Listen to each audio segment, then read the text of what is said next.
남심 저격 리얼 토크 라디오 배성재의 10. 밤 10시 오늘의 헤드라인으로 시작합니다. 사운드 오브 10. 9, 8, 7, 6, 5, 4, 3, 2, 1. 속보. 베텐 게스트 최초 결혼 소식에 이어 출산 소식. 넉살 아버지 됐다. 축하. 안녕하세요. 2023년 2월 16일 목요일 배성재의 10에 오신 여러분 환영합니다. 배성재입니다. 첫 곡은 드렁큰 타이거의 축하해 드렸습니다. 오늘의 헤드라인 베텐 게스트 최초 결혼 소식에 이어 출산 소식까지 넉살 아버지 됐다 였습니다. BTU 멤버 베텐 가족 넉살 씨가 오늘 오전 10시에 이것도 또 10시네요. 넉버지가 됐습니다. 물론 베텐 전체 가족 스텝 중에서는 이제 용준 PD의 출산 소식이 있었던 적이 있지만 이 게스트 출연자 중에서는 최초거든요. 넉살 씨가 인별그램을 통해서 출산을 팬들에게 소식을 전했고 또 저희 베텐 측에도 개별적으로 귀여운 아들 사진과 함께 기쁜 소식을 또 전해줬고 저도 소통했고 정말 축하합니다. 베텐을 한 다음에 이제 또 결혼도 하고 넉버지가 되고 속전속결 대단하고 부럽습니다. 아무튼 뭐 이 출산 후토크 그리고 또 아들 자랑 이런 것들 듣고 싶지만 아쉽게도 또 다음 마피아 녹음이 3월에나 있어요. 그래가지고 다음 주는 또 스케줄상 못 오게 됐거든요. 그래서 다시 한번 축하드리고 넉버지로 다음에 만났으면 좋겠습니다. 채팅창에 이제 커피 쿠폰 타임을 분유 쿠폰 타임으로 바꾸자라고 하신 분 있고 저 아이는 커서 베텐러가 됩니다라고 하신 분 있고 넉주니어 너무 축하한다고 하신 분 있고 자 출산휴가 보내주자라고 하신 분도 있습니다. 자 오늘도 영알못 두 남자의 TMT 영화 토크쇼 찌네타운이 생방송으로 이어지겠습니다. 우주 영화의 최고봉이라 불리는 그래비티로 수다 떨 거니까 이 영화를 재밌게 보신 분들은 문자 고릴라 채팅창으로 편하게 참견해 주세요. 문자는 샵1077 짧은 문자 50원 긴 문자 100원 공짜인 고릴라 또는 카카오TV로 참여하시면 되겠습니다. 배성재 10 생방송은 고릴라 보는 라디오나 카카오TV에 배성재 검색하고 들어오시면 보면서 들으실 수가 있고 채팅 참여로 저희한테 여러 가지 의견들을 보내실 수가 있습니다. 가슴에 품고 다니던 영화 속 명장면을 끄집어내서 귀에 피가 나도록 입에 거품 물도록 토크로 푹푹 전해드립니다. 영알못 두 남자의 투머치 영화 토크쇼 찌네타운. 웹툰을 넘어서 웹소설까지 영역을 넓히고 있는 스토리텔러 웹툰 작가 겸 크리에이터 이종범 씨 어서 오세요. 네 안녕하세요. 웹툰 작가 이종범입니다. 요즘 차기작으로 웹툰을 준비하신 줄 알았더니 웹소설을 지금 쓰고 계시다고. 영역을 넓히고 있다고 소개하시니까 좀 연구스럽네요. 그냥 그 웹소설 제가 워낙 많이 보니까 많이 보면은 쓰고 싶어질 때가 오거든요. 그럴 때마다 이렇게 좀 이렇게 메모를 해놔요. 나중에 웹소설 한번 써보고 싶다. 근데 인터뷰에서 그 얘기를 이렇게 사석에서 얘기했는데 기사에 탁 하고 나가가지고 그렇게 된 거고 그냥 이제 하고 싶은 수많은 차기작 중에 웹소설도 있다 정도죠. 채팅창에 아무거나 막 하는 거 아니냐고 하신 분이 있고. 아무거나 웹소설도 진짜 어렵습니다. 웹소설도 이게 공부를 해보면 어마어마한 세계예요. 아니 웹소설이 아무거나라는 게 아니라 이종범 작가가 닥치는 대로 하는 거 아니냐. 뭐 인생이 깁니까? 하고 싶어지면 닥치는 대로 해야죠. 그 재벌집 막내 아들이 웹소설이 원작이죠? 그렇죠. 웹소설 원작이죠. 그래가지고 그 드라마 방영 기간에 웹소설 찾아보신 분들 저도 엄청 찾아봤거든요. 그거. 굉장하죠. 저도 자세하게 모르지만 이제 그 웹소설 작가님들하고 친하게 지내니까 저도 들어보면 어마어마하게 이제 원작이 매출이 올랐다. 그런 얘기도 들었고. 그러니까 저도 원작이 궁금하니까 저는 당연히 웹툰인 줄 알았어요. 그렇죠. 웹툰을 봤더니 또 타고 들어가니까 웹소설이 원작이다. 그래서 다 같이 행복해진 세계죠 거기는. 그렇죠. 그래서 이게 역시 스토리라는 게 그렇습니다. 줄거리라는 것, 인물 설정이라는 것 이런 거를 하나 만들어 놓으면 그 뼈대를 가지고 또 여기저기서 쓰이는 거니까. 그렇죠. 하나 만드시죠. 저도 한번 크게 돈 좀 벌고 싶은데 아직은 뭐 소소하게 하고 있습니다. 바이든집 막내 아들이라고 하시면 있고. 찌네타운에서 이종범 작가 영화를 다루는 날이 온다. 그야말로 이제 그 굿윌 헌팅에서 드디어 이제 쓱 떠나는 날 아니겠습니까? 이제 똑똑 두드렸는데 안 나오는 그렇죠. 날. 무슨 말? 왜 보내려 그래요? 목요일에 딱 됐는데 마이크 앞에 이종범 작가가 안 앉아 있어요. 왜 자꾸 대장님까지 보내려 그래요? 저는 베네플렉처럼 끄덕끄덕하면서 이제 혼자 영화 얘기를 하는 거죠. 아니죠. 돈을 아주 많이 버는 날이 온다면 여기 정말 놀러 오는 거죠.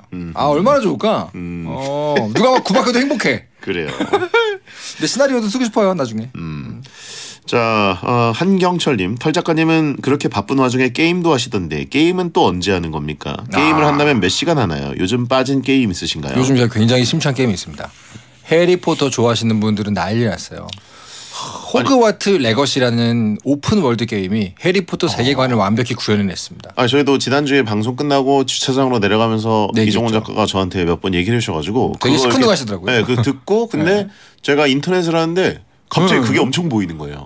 많이들 하죠 요즘에. 그게 난리더라고요. 장난 아닙니다. 저도 지금 그거 틈틈이 하고 있는데 정말로 호그와트 안에서 길을 잃는 경험, 호그와트 인근에 빗자루 타고 날아다니는 경험 엄청나요. 마법 동물도 많고 굉장히 잘 만들었어요. 정말 제가 보기에는 약간 많이 끊기고 좀 로딩 시간이 길다 정도 빼면은 대작 게임입니다. 아주. 희대의 걸작이라고 하신 분들 엄청 많네요. 지금 채팅창도. 많이들 하셨군요. 하시는 분들 많고. 좋네요. 축구 게임 그냥 보내주자라고 하시는데 요즘 축구 게임도 또 다시 중흥기를 맞았어요. 맞아요. 요즘 굉장히 많이 하시죠. 갑자기 이유는 모르겠어요. 근데 무슨 일일까요? 저의 이 외길 인생. 그렇죠. 축구 게임 외길 인생이. 근데 거기 한번 호그와트 레거시 살짝 가보세요. 그래요? 마법의 그 동심의 세계로 갔다 올 수 있습니다.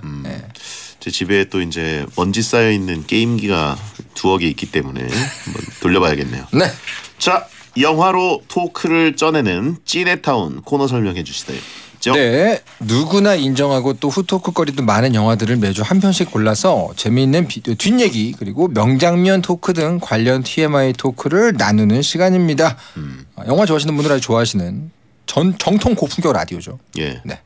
오늘 다룰 영화는 뭡니까? 바로 황홀하고 두려운 우주에서 평범한 지구로 가는 아주 험난한 여정을 그린 짧은 영화입니다. 하지만 아주 깊은 영화죠. 그래비티입니다. 제가 작가님이 저한테 그래비티 했을 때 뭐라 그랬냐면 정말로 지금 제가 한 50번 넘게 봤다 그랬어요. 왜냐하면 제가 저 마지막 연재작이었던 닥터 프로스트 시즌 4를 연재할 때 마감이 힘들어질 때마다 봤어요. 딱 90분짜리이기 때문에 그러다 보니까 정말 한 40번 50번씩 보게 되더라고요. 저보다도 많이 보셨죠. 저도 한 10대 번 봤는데 극장에서만 저도 3번을 봤습니다. 그럴만한 왜냐하면 이거는 영화관에서 봐야 되는 아이맥스, 4D 다 봐야죠 한 번씩. 아이맥스로 보면서 그 체험이잖아요. 맞습니다. 근데 벌써 10년 됐네요 영화가. 벌써 그래요. 근데 지금 봐도 전혀 옛날 영화 같지 않고요. 오히려 미래 영화 같아요 좀. 2013년도에 개봉한 알폰소 쿠아론 감독의 영화입니다. 알폰소 쿠아론 감독은 영화 좋아하시는 분들은 다 아시지만 잘 모르시는 분들을 위해서 말씀드리면 칠드런 오브 맨 걸작이죠. 그리고 해리포터에서도 제일 좋은 평을 받고 있는 아즈카반의 죄수를 맡은 게 알폰소 쿠아론입니다. 네네. 그리고 아들도 영화 쪽 일을 하는 요나스 쿠아론이라고 있는데 그 둘 아들과 아버지가 함께 각본을 쓰고 만든 영화죠.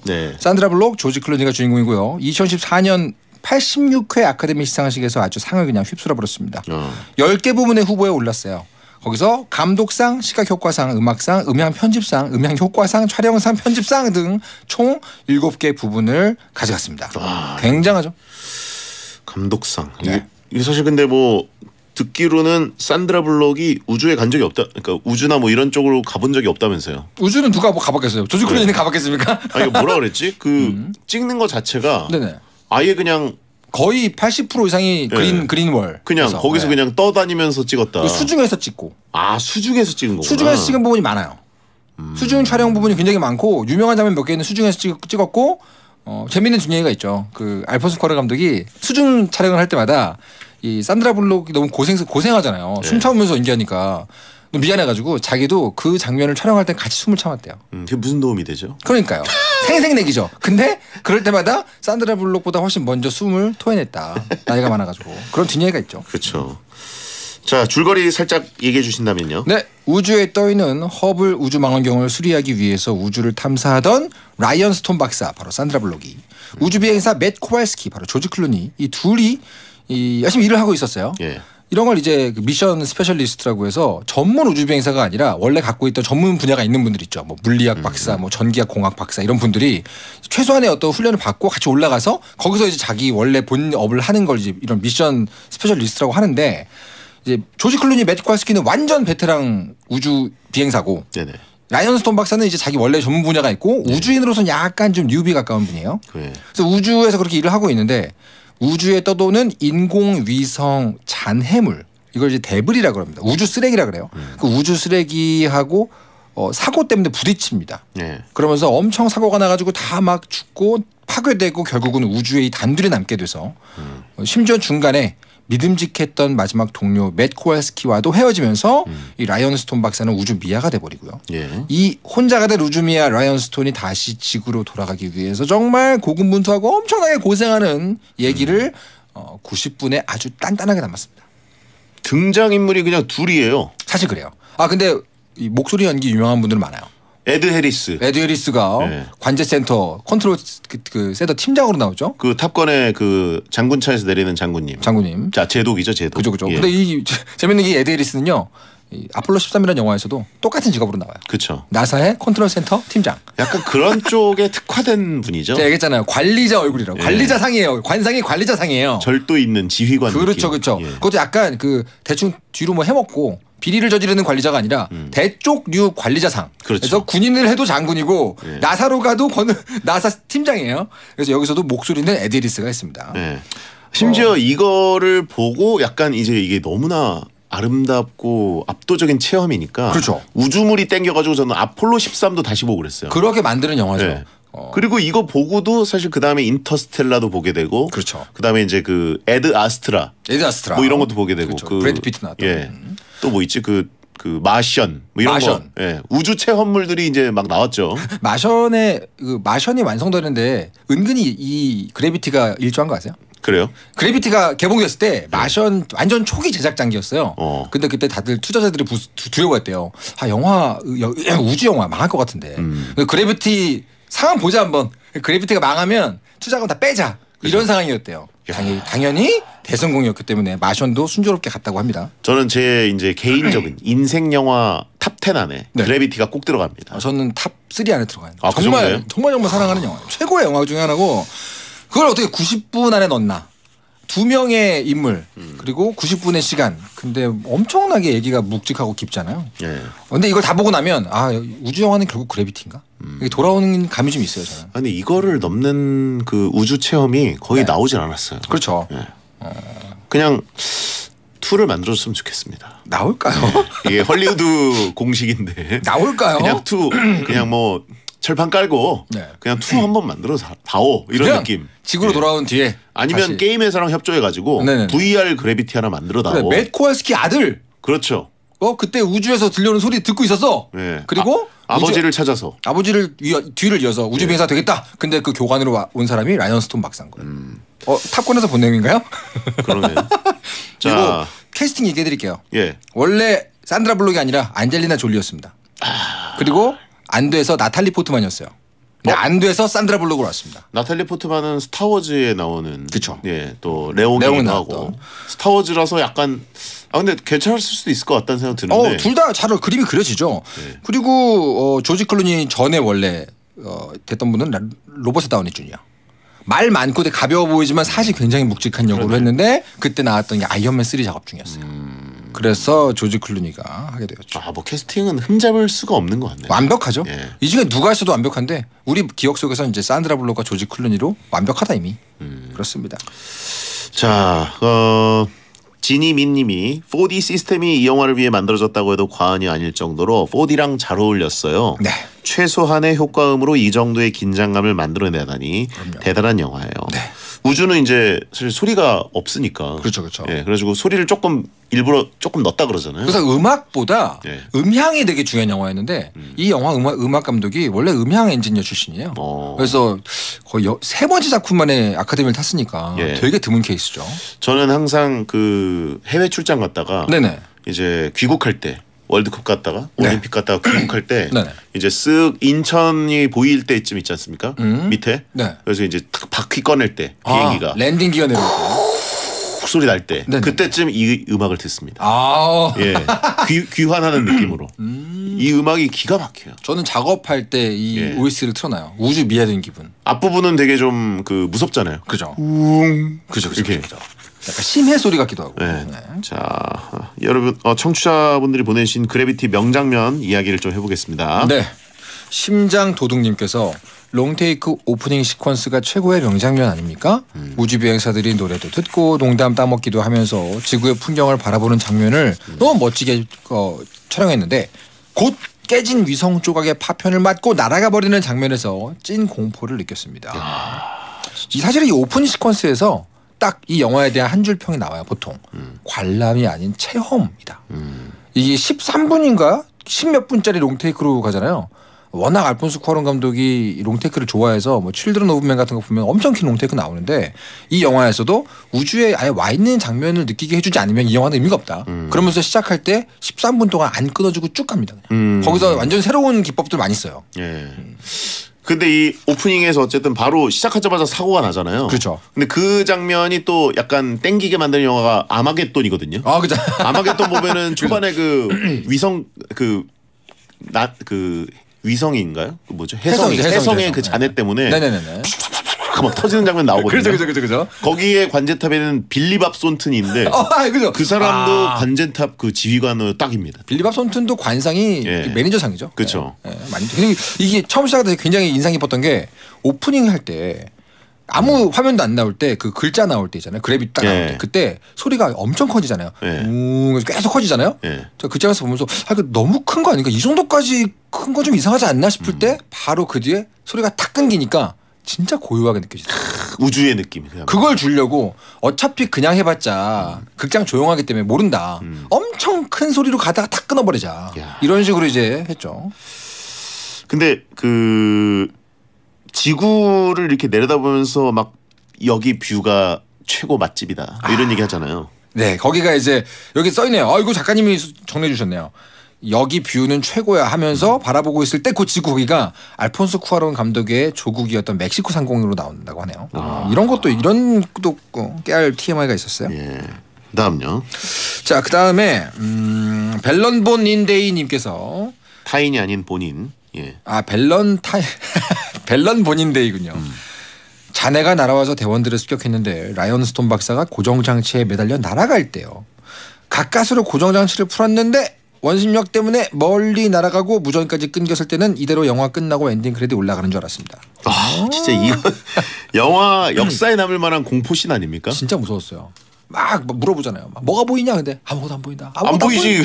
막 돌아가는데 막 계속 물어보니까 관객들도 대답하고 싶은 느낌이 있어요. 안 보여. 그냥 계속 돌고 있으니까. 어떻게 알아? 일단 그 다리 무슨 뭐죠? 긴 그 파이프 같은 데 달려서 돌다가 그거를 탁 푸는 순간 쿵 하고 날아가잖아요. 그 장면 너무 무서워요, 정말. 이거 진짜 이렇게 죽으면 어떨까라는 생각을 다들 아마 했을 거예요, 관객들이. 그러니까요. 특히 아이맥스로 보면 이제 막 진짜 어지럽거든요. 그렇죠. 사실 우주멀미 막 생기는 것 같고. 사실 로버트 다우니 주니어가 아이언맨 3 때문에 그랬지만 이 장면 때문에 폐소공포증 올 것 같다고 얘기해서 거절했다는 설도 있어요. 근데 실제로 관객들까지 약간 그럴 것 같아요. 그게 오니까. 와, 이거 진짜 어마어마했죠. 닥터 스톤 하면서 막 계속 그렇죠. 조지 클루니 목소리로. 그렇죠. 맨 다운 그러고. 뭐가 보이기는 지구가 그냥 빙빙 돌고 있는데. 근데 이거 거기 그 마찰이 없으니까. 그렇죠. 공기 마찰에서 멈출 수가 없는 거잖아요. 그러니까요. 어떻게 멈춰야 돼 그때? 영원히 도는 거잖아요, 그러고. 사실 그렇죠. 이론적으로는. 매시 행복이나 사랑 위해 일을 하고 돈 벌지만 시험 치듯 결론 나는 인생살이 아니잖아. 우린 절대 주파수 절대로 헷갈리지 말자. 파워 FM 배성재의 10 중에서 100입니다. 여자들이 오히려 더 알고 싶은 남자 얘기, 자동차나 드라마 얘기 모두 다 할 줄 알아. 남자를 위한 남자의 방송, 그러니 여자들의 마음도 다 정보. 브라더 아재 오빠 형님 모두 다 들어봐. 남자를 위한 방송 처음이야. 남녀노소 궁금하면 들어와서 들어도 돼. SBS 배성재의 10. 배성재 10 2부가 시작됐습니다. 이종범 작가와 영화로 토크를 쪄내는 찌네타운을 함께하고 있고요. 오늘은 영화 그래비티 토크를 하고 있습니다. 네. 저도 이게 한 10대 번 봤는데 토크를 하다 보니까 또 엄청 땡기네요. 새록새록 떠오르죠. 예. 네, 그렇습니다.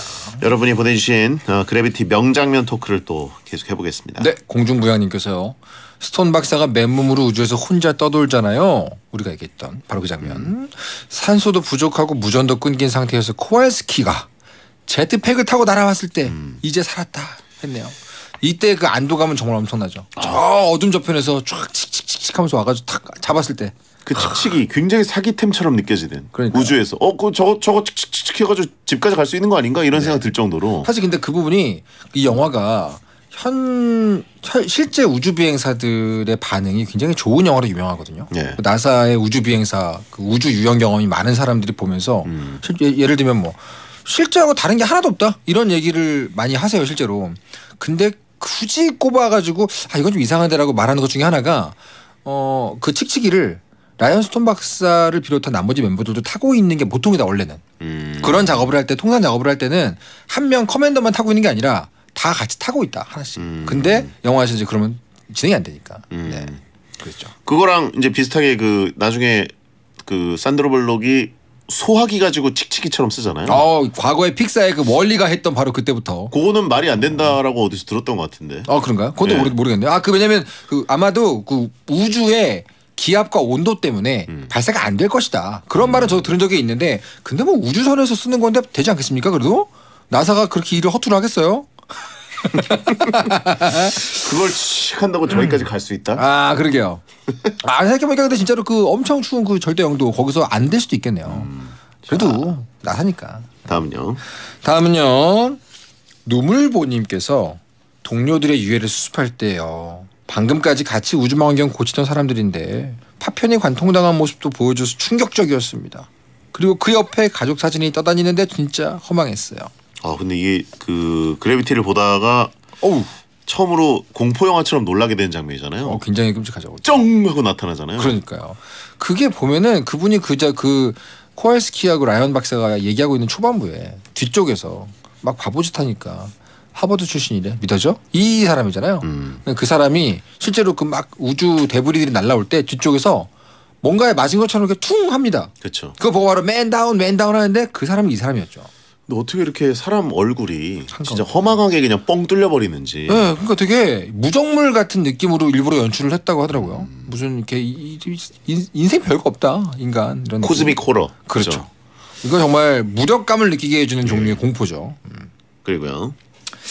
계란 브레드님께서 스톤 박사와 코왈스키가 러시아 소유즈호를 찾아 우주를 표류하는데요. 그때 코왈스키가 지구에서 가장 그리운 게 뭐냐라고 묻자 스톤 박사가 자기의 죽은 딸 얘기를 덤덤하게 시작합니다. 그리고 기가 막히게 그때 산소까지 떨어지죠. 1% 남았어요. 그때 딱 그 딸 얘기하니까 코왈스키가 소복에 있던 작은 거울 딱 꺼내가지고 비춰가지고 뒤에 있는 그 라이언 박사 봅니다. 지금 제 상태 괜찮은 건가? 근데 그때 하면서 1% 남았습니다. 그렇죠. 그러니까 이제 그냥 쭉 가고 코왈스키 박사는 이제 그냥 실없는 얘기들을 쭉 하는 수다쟁이인데. 그러니까요. 투머치 토커인데 이제 계속 뭐 얘기 좀 해봐. 지금 왜냐면 이제 그것도 어떻게 보면 노련함이죠. 그 커맨더의 능력이죠. 계속 집중력을 조금 분산시켜 주려는. 그렇죠. 왜냐면 CO2가 많으면 몽롱해지니까. 얘기해봐. 뭐 했었어? 뭐 이러는데. 남친 없냐? 아빠 없냐? 갑자기 지구 쪽을 쓱 보면서 그러니까요. 딸이 있었어요 하는 순간 이 음악이 싹 바뀌면서. I had a daughter 딱 그런 순간. 백미러로 이제 쓱 보고. 그렇죠. 그때부터 이제 영화가 흐르기 시작하잖아요. 갑자기 이 코왈스키가 진중해지잖아요. 그때. 근데 이제 그 딸 죽은 얘기할 때 딸이 왜 죽었는지 설명을 하는데 태그놀이를 한다 그러거든요. 그게 그냥 얼음땡 같은 거예요. 술래잡기 같은 거. 뭐 무궁화 꽃이 피었습니다. 비슷한 겁니다. 그러니까 정말 일상적인 거. 애들 다 하는 놀이. 그렇죠. 근데 그거 하다 죽었다 그러니까 다시 한 10번째 보니까 들리더라고요. 굉장히 허망했겠다 정말. 그런 상황에서 아직 딸을 못 보내준 상태죠. 라이언 스톤 박사는. 그러니까 이 사람이 우주에 왔구나. 그렇죠. 왜 저기서 저렇게 텅 빈 눈동자로 그냥 우주에서 떠돌면서 뭐 술이나 하고 있고. 예, 그런. 그게 작가적으로 굉장히 잘 만든 시나리오인 게 처음부터 이 라이언 스톤 박사가 살아 돌아가고 싶어 안달인 사람. 정말 생존 욕구가 가득한 사람이면 재미가 없어요. 그렇죠. 별로 돌아가도 뭐 그냥 무섭긴 한데 살겠다는 의지가 좀 낮은 상태로 시작을 해야 되는데 그래야 뒤쪽에 살겠다는 의지가 막 올라갈 때 사람이 변해 보이잖아요. 그렇죠. 그걸 주기 위해서 굉장히 잘 설정을 했다 심리적으로. 네. 그러니까 이제 몇 번 이제 그 돌아갈까 하는데 안 되니까 에이 몰라 이러면 순간들이 있는데. 여기서 좋아 그냥 죽을래. 네. 이러면 안 되잖아요. 네. 추운데 뭐 추운데 좀 작가 뭐 이런 느낌으로. 그러니까요. 거기서 관객들도 같이 포기하는 느낌들을 조금씩. 그렇지. 이거 어렵지 못 갈 거야. 이게 있는데. 거기서 또 한 걸음을 가고. 그렇죠. 할 만큼 했다. 이런 느낌에서 위대한 한 걸음을 가게 만드는 영화이기 때문에. 맞습니다. 굉장합니다. 다음은요. 덤온이님께서 소유주호를 찾아 겨우 들어온 스톤 박사가 우주선에서 어머니 뱃속에 태아처럼 웅크리고 있던 장면이 떠오릅니다. 여러 관들은 마치 탯줄처럼 보이고요. 스톤 박사도 평온해 보이더라고요.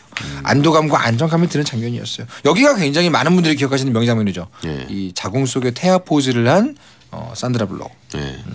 그리고 이제 또 산드라 블록의 어떤 그 운동이 잘 된. 그렇죠. 정말 그 근육량이 많아 보이는 허벅지를 칭찬하는 분들도 있었어요. 잘 보시면은 체지방률이 아마 한 17%까지 갔을 거예요. 왜냐하면 삼두가 보여요. 굉장히 운동을 많이 한 것뿐 아니라 감량을 많이 했다. 그러니까 이제 뭐 그냥 박사고 뭐 이제 수리 쪽을 하고 그러니까 네네네.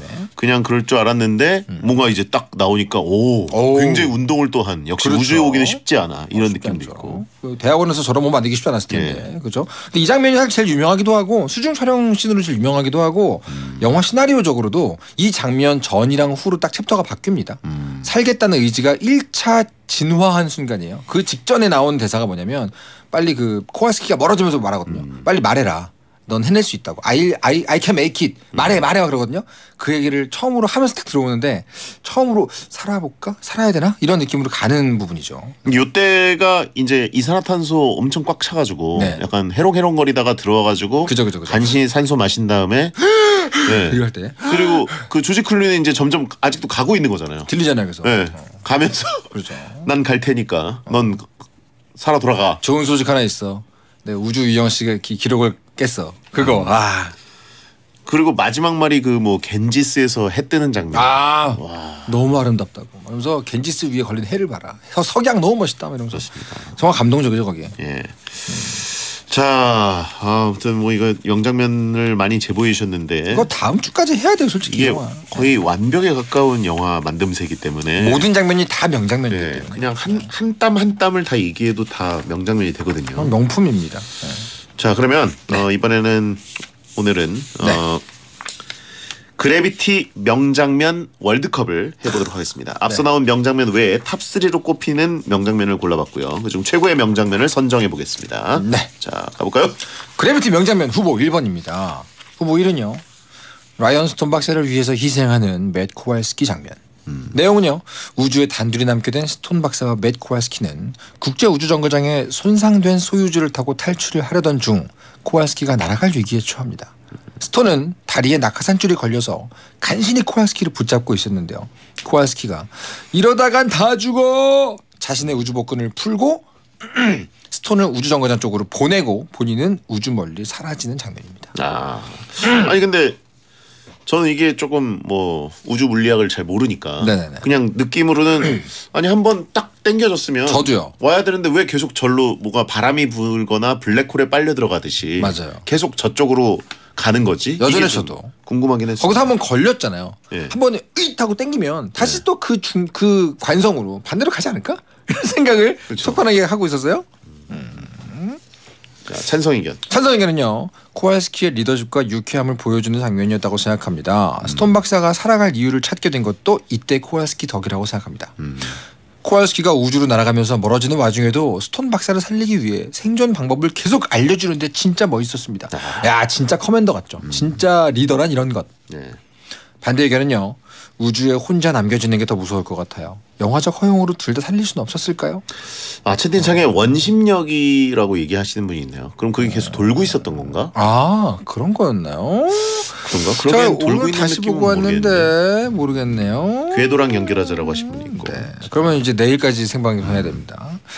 조지 클루니도 주연인데 이렇게 빨리 죽어도 되나 싶었어요. 조지 클루니 좀 더 보고 싶었는데요. 근데 그건 맞아요. 너무 일찍 갔다는 느낌은 들죠. 느낌적으로는. 근데 그게 사실 엄청난 희생인데 엄청난 영화에 무게감을 주는 장면이 그렇죠. 돼버리니까 혼자가 되었다는 느낌을 너무너무 잘 주려면 그 직전까지 진짜 믿음직스러운 사람과 있어야 돼요.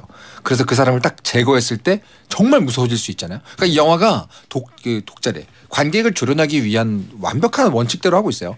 기대를 이만큼 시켜놓고 탁 뺐고 엄청 시끄러웠다가 소리가 없어지고 그런 느낌이기 때문에. 네.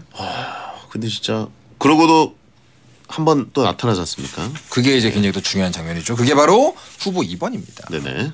갈까요? 가시죠. 그래비티 명장면 후보 2번입니다. 동료 코왈스키의 환영을 보낸 씬입니다. 내용. 연료 없는 소유주에 홀로 남아서 다 포기하고 산소 공급을 차단해서 죽음을 기다리던 스톤박스 앞에 우주를 떠돌던 맷 코왈스키가 짠 나타납니다. 네. 캡슐 안에 들어와서 이런저런 농담을 하더니 지상 착륙용 로켓 엔진을 쓰면 된다. 착륙과 발사는 같은 것이다. 라는 결정적인 힌트를 주면서 도와주는 장면인데 이 모든 게 환영이었죠. 찬성 의견은요. 코왈스키의 환영을 보면서 의지할 사람이 돌아와다라는 엄청난 안도감을 느끼잖아요. 그때 그 안도감이 저에게도 전달될 정도였습니다. 맞죠? 그렇죠. 야 여기서는 개연성이고 뭐고 욕할 마음 안 들어. 그냥 좋아. 이런 느낌이랄까요? 이제 집에 갈 시간이라고 용기를 주는 조지 클루니 덕분에 스톤 박사가 기운을 차리고 지구로 돌아갈 수 있었습니다. 환영이었지만 아주 좋은 도움되는 환영이었습니다. 이게 진짜 최고 명대사죠. 그렇죠. It's time to go home. 그리고 삐삐삐삐삐삐삐삐 하고 현실로 돌아오고 그리고 다시 그 밸브를 돌리죠. 네. 반대 의견은요. 이럴 거면 조지 클루니를 안 죽이는 게 낫지 않았을까요? 차라리 환영 씬을 넣지 말고 스톤 박사 스스로 착륙 방법을 떠올리는 게 나았을 것 같아요. 아 이렇게 생각할 수도 있나요? 아닙니다. 제가 보기엔 아닙니다. 그것도 물론 원칙상 주인공이 스스로 뭔가를 깨닫는 게 되게 중요하긴 하거든요. 네. 근데 여기서의 코왈스키는 이 산드라 블록 내면의 무의식 속에 있었던 돌아가고 싶다는 마음을 비유한 거라고 보는 게 더 맞죠. 그리고 무의식 속에 있었던 기억을 떠올린 것도 될 수가 있기 때문에 그렇죠. 왜냐면 몽롱해지니까. 예, 무의식 중에 혹은 꿈을 꾸면서 답을 찾는 경우 있거든요. 맞아요. 실제로 그렇죠. 제가 마피아 게임 꿈속에서 떠올리지 않습니까? 아 그렇습니까? 예, 3인 마피아 게임. 아 좋은 정보네요. 네네. 감사합니다. 죄송합니다. 최대 희생자 아닙니까? 아 그렇죠. 마피아 게임의 어떤 인큐베이팅 역할을 하셨잖아요. 아 제가 비료죠. 퇴비. 그렇죠. 근데 사실 요건 반대 의견 뭐 일리 있지만 요런 영화에서 갑자기 주인공이 일반적인 극처럼 갑자기 혼자서 이렇게 하면 되지 않을까? 마션 같은 톤으로 가게 되면 오히려 이야기가 톤이 달라집니다. 오히려 그거보다는 바로 직전까지 제일 의지했던 사람의 목소리로 들려주는 게 훨씬 더 무게감을 줄 수 있어요. 문 열 때 시겁했어요. 공기 빠지고 추워지고 이러면 어쩌지 하고요. 그쵸 이게 그 관객들의 한 절반 정도가 문과기 때문에 그렇죠. 이게 환영이라고 생각하기 전에 그렇죠. 일단 이과들은 그 코왈스키가 문을 열고 들어오는 순간 죽는 거 아니야? 우주복 안 입었는데 산드라 블록은 무조건 죽어야 되잖아요. 우주복 안 입었으니까 즉시 죽어야 되는데 얼어붙어야죠. 휙 하고 바람만 불고 그냥 무슨 추운 지방에서 문 열고 들어오듯이 달리는 차 창문 여는 것처럼. 네. 그래서 되나? 저도 문과니까 되나? 난 모르니까. 이렇게 그냥 가는 거죠. 야, 문 들어온다 바람 닫아라 느낌 정도로 봤는데 알고 봤더니 환영이었다. 거기서 그 진짜 저는 전체적으로 최고의 명장면. 네. 이 코왈스키가 앉아가지고 보드카를 꺼내서 빨대 뽑아서 한 입 마시잖아요. 빨대 꽂혀 있죠. 짜잔 하면서. 그게 이제 이게 뇌구조 안에 산드라 블록도 머릿속에 있기 때문에 이런 환영까지 다 만들 수 있었던 게 그렇겠죠. 아닌가. 그리고 최고의 명장면 명대사가 이 장면에서 다 나옵니다. 다 끄면서 얼마나 조용하고 좋냐. 근데 이게 거죠. 조지 클루니가 아이디어를 낸 시퀀스예요? 네 그렇습니다. 이 부분이 코왈스키 환영을 보는 이 장면 전체가 아예 조지 클루니 아이디어로 들어갔던 추가된 장면이라고 하죠. 이 정도 대배우면 이럴 수 있는 거죠. 네. 오호. 아니면 너무 일찍 너무 약간 나 너무 일찍 퇴장해서 분량 할 일 없나? 영화적 분량 챙기기. 한 번 정도 분량 더 해줘야 되지 않나? 뭐 그런 속셈이었을 수도 있죠. 근데 뭐 최고니까. 최고니까. 결과적으로 명장면이 됐습니다. 보드카는 그것도 실제인가? 네, 그 우주선에서 마시는 우주인용 러시아산 보드카가 실제로 있습니다. 우주인용 러시아산. 그러니까 보드카가 안 얼잖아요, 잘. 그렇죠. 저도 냉동실에다가 보드카를 넣어놓거든요. 네네네. 그게 20도까지 이게 그 액체가 딱딱해지지가 않기 때문에. 그렇죠. 차갑게 냉장고에다가 넣어놓으면은 오히려 그게 제일 적정 온도거든요. 맞습니다. 그런 나라에서 먹었으니까. 나사니까 일단 그 납품되는 물건들도 꽤 좋은 거 아니겠어요? 그냥 보드카도 뭐 좋은 거 쓰겠죠. 그렇죠. 네. 자, 다음은요. 그래비티 명장면 후보 3번입니다. 지구로 돌아온 스톤 박사가 두 발로 일어나서 걸어가는 씬. 내용은요. 살아야겠다는 깨달음을 얻은 스톤 박사는 중국 우주정거장 텐궁으로 진입하는 데 성공하고 귀환선을 분리해서 대기권에 무사히 진입합니다. 우주선이 호수에 떨어지면서 극적으로 살아서 두 발로 걸어나가는 엔딩 장면입니다. 저는 여기서는 조금 열이 받았어요. 왜죠? 아니 이렇게 힘들게 고생해가지고 지구에 간신히 착륙했는데 물에 빠져가지고 이거 개죽음 당하는 느낌처럼. 예. 그래가지고 물에서도 간신히 나왔는데 네네네. 그 공포가 좀 있었어요. 상어 만나면 어떡하지? 그죠. 근데 다행히 개구리가 있었죠. 이곳은 민물입니다. 그걸 알려줬죠. 근데 이 장면은요, 영화 그 시나리오 작가하고 감독 알폰소 쿠아론 감독의 인터뷰를 보게 되면 가장 중요한 장면이었습니다.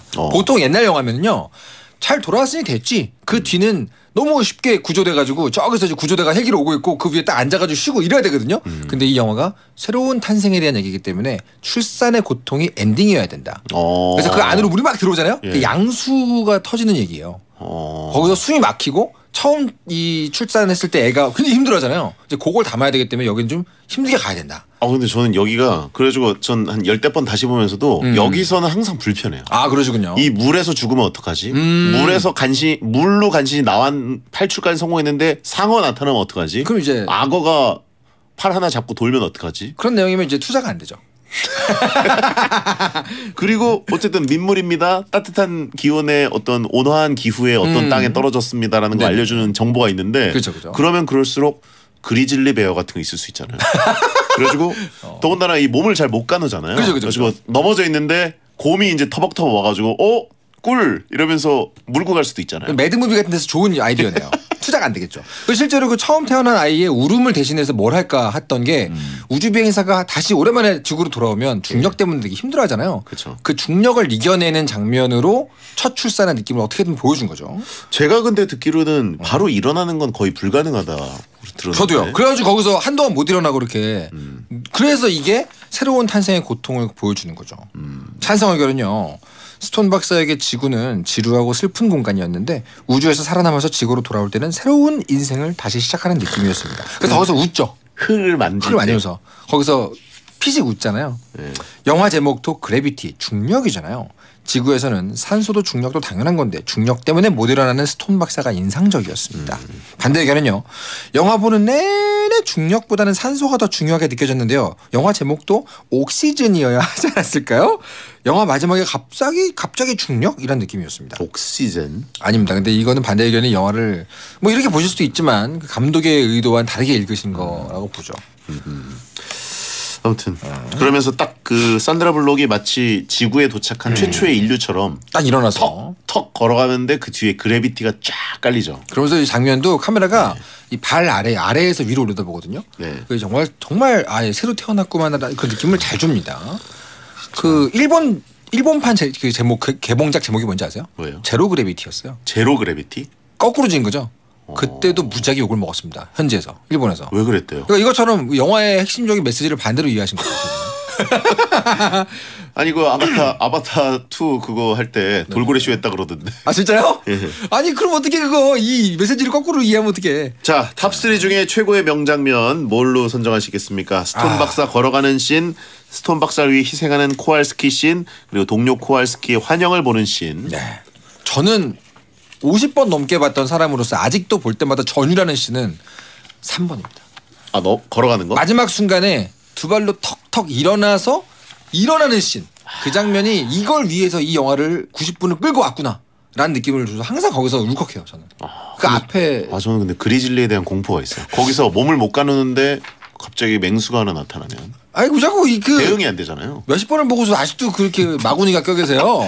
아니 이 보드카 씬 아닙니까? 그렇죠. 환영 씬. 근데 그 장면이 사실 명장면 후보긴 하죠. 정말로. 어떻게 뭐 저의 감상보다 뭐 그쪽을 꼽으셔도 전 좋아요. 왜냐면 타임 투 고 홈.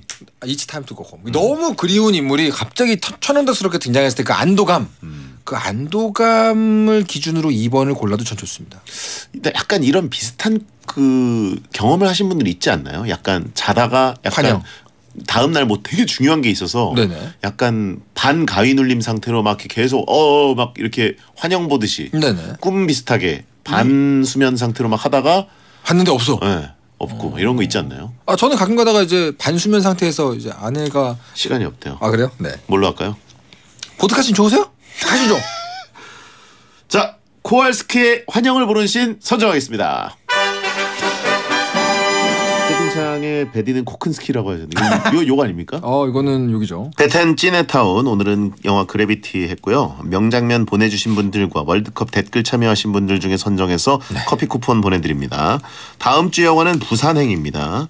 주말 동안 텐스타그램과 목요일 게시판에 공지 올릴 테니까 댓글 참여해 주시면 매우 감사하겠습니다. 자, 그러면 영화 그래비티에 대한 털동진의 한 줄 평으로 마무리하겠습니다. 털동진의 영화 한 줄 평. 무중력의 공간에서 삶의 중력을 전하는 이야기입니다. 무슨 말이죠? 멋있는 말이야. 영어로 썼다가 한글로 번역해 돌린 거 아니에요? 맞습니다. 네. 자, 다음 주에 뵙겠습니다. 감사합니다. 야한 꿈 꾸세요. 그대와 함께 언제나